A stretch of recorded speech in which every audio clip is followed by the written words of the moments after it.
Bonjour à toutes et à tous, soyez les bienvenus dans cette vidéo où, en quelques minutes, je vais vous faire le résumé du livre L'étranger d'Albert Camus. Chapitre 1er. Le roman débute par l'annonce de la mort de la mère de Meursault. Le narrateur. La première phrase, célèbre, est Aujourd'hui, maman est morte. Ou peut-être hier, je ne sais pas. Cela reflète immédiatement le détachement émotionnel de Meursault. On comprend qu'il vivait à Alger et avait placé sa mère dans un asile à Marengo, faute de moyens pour subvenir à ses besoins ou lui offrir une vie plus confortable. Meursault demande 2 jours de congé à son employeur pour assister aux funérailles. Son patron semble contrarié, mais il lui accorde l'autorisation. Meursault, cependant, ne semble pas affecté par cette situation et reste détaché. Il se concentre davantage sur les aspects pratiques de son voyage. Arrivé à l'asile après un long trajet, il rencontre le directeur, qui lui explique que sa mère s'était bien adaptée à la vie là-bas et qu'elle avait des amis parmi les autres pensionnaires. Meursault acquiesce poliment, sans exprimer de sentiment particulier. Le gardien lui propose de veiller le corps de sa mère dans une salle mortuaire. Pendant cette veillée, il refuse de voir le visage de sa mère pour éviter qu'on enlève le couvercle du cercueil. Il est perturbé par la lumière crue de la pièce et l'odeur des fleurs. Des amis de sa mère arrivent pour la veiller, mais leur présence et leur comportement, comme leurs sanglots, semblent ennuyer Meursault plus qu'il ne le touche. Le lendemain matin, lors de l'enterrement, Meursault ressent une gêne physique plus qu'émotionnelle à cause de la chaleur accablante et du soleil brûlant. Il remarque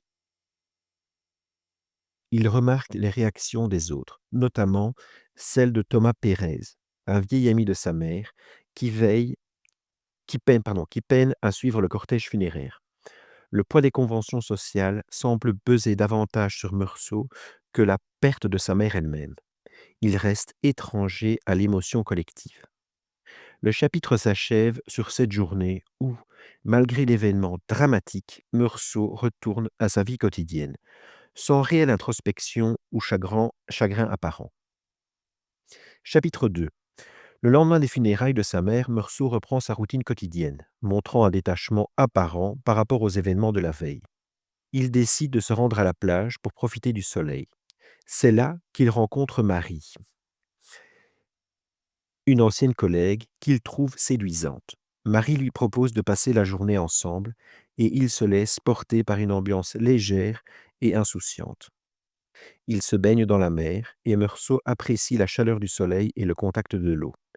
Il est attentif aux détails physiques de Marie, captivé par sa beauté et son rire. Ils nagent, flirtent et passent un moment agréable ensemble. Plus tard, ils vont au cinéma pour regarder un film comique. Meursault, fidèle à son comportement détaché, semble indifférent au genre de film. Il se contente de suivre le choix de Marie. Après le cinéma, ils passent la nuit ensemble. Cependant, Meursault ne manifeste aucune émotion ou réflexion profonde sur cette rencontre. Il semble simplement vivre le moment présent, sans chercher à attribuer un sens particulier à ce qui se passe. Le lendemain matin, Marie quitte son appartement, Meursault reste seul et, bien qu'il ait des souvenirs agréables de la veille, il ne montre aucun signe de nostalgie ou de sentiment particulier. Sa vie reprend un cours monotone. Il observe les passants dans la rue depuis sa fenêtre et se sent étrangement détaché de tout. Ce chapitre 2 illustre le contraste entre la vitalité de Marie et l'apathie de Meursault. Il souligne son incapacité ou son refus à se conformer aux attentes sociales en matière de deuil et de relations humaines. Ce détachement émotionnel, déjà perceptible au premier chapitre, s'intensifie et devient un élément central de son caractère. Chapitre 3. Dans ce chapitre, Meursault reprend son travail de manière routinière. Ses journées sont rythmées par des tâches banales et il aborde tout avec une neutralité déconcertante. À son bureau, il est approché par son patron qui lui propose une mutation à Paris avec une promotion à la clé. Contre toute attente, Meursault refuse l'offre, expliquant qu'il n'a pas d'ambition particulière et que sa vie à Alger lui convient parfaitement. Cette réponse déroute son patron, mais Meursault reste fidèle à son absence d'émotion et d'attachement. De retour chez lui, il croise son voisin Raymond Synthèse, un homme impulsif et trouble, qui se lie d'amitié avec Meursault. Raymond explique qu'il est en conflit avec sa maîtresse. Il soupçonne celle-ci de le tromper. Il demande l'aide de Meursault pour rédiger une lettre destinée à manipuler sa maîtresse et à la faire revenir, afin de pouvoir l'humilier davantage. Meursault, indifférent à l'immoralité de la situation, accepte sans hésitation de l'aider. Ce chapitre met en avant la passivité de Meursault, son absence de jugement moral et son incapacité à se projeter dans des ambitions ou des relations conventionnelles. Chapitre 4. Dans ce chapitre, la relation entre Meursault et Raymond Synthèse s'intensifie.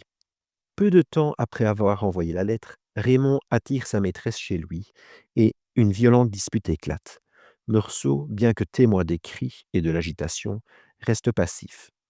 La police intervient et Raymond est sommé de s'expliquer.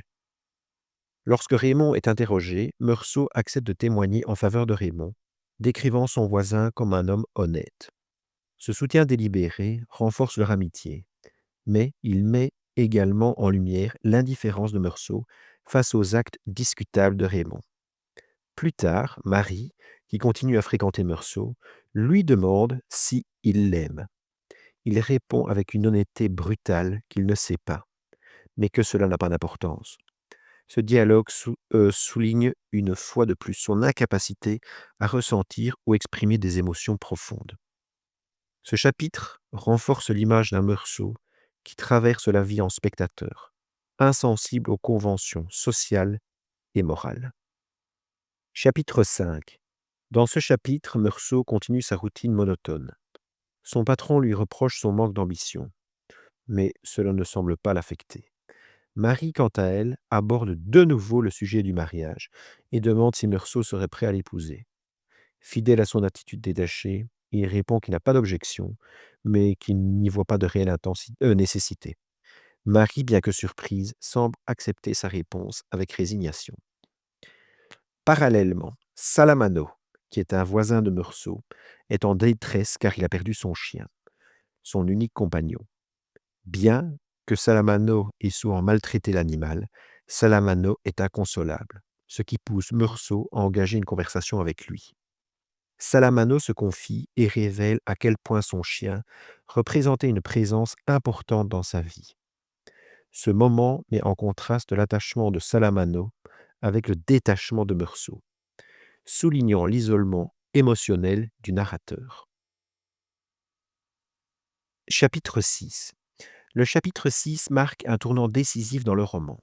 Raymond invite Meursault et Marie à passer une journée à la plage chez un de ses amis, maçon.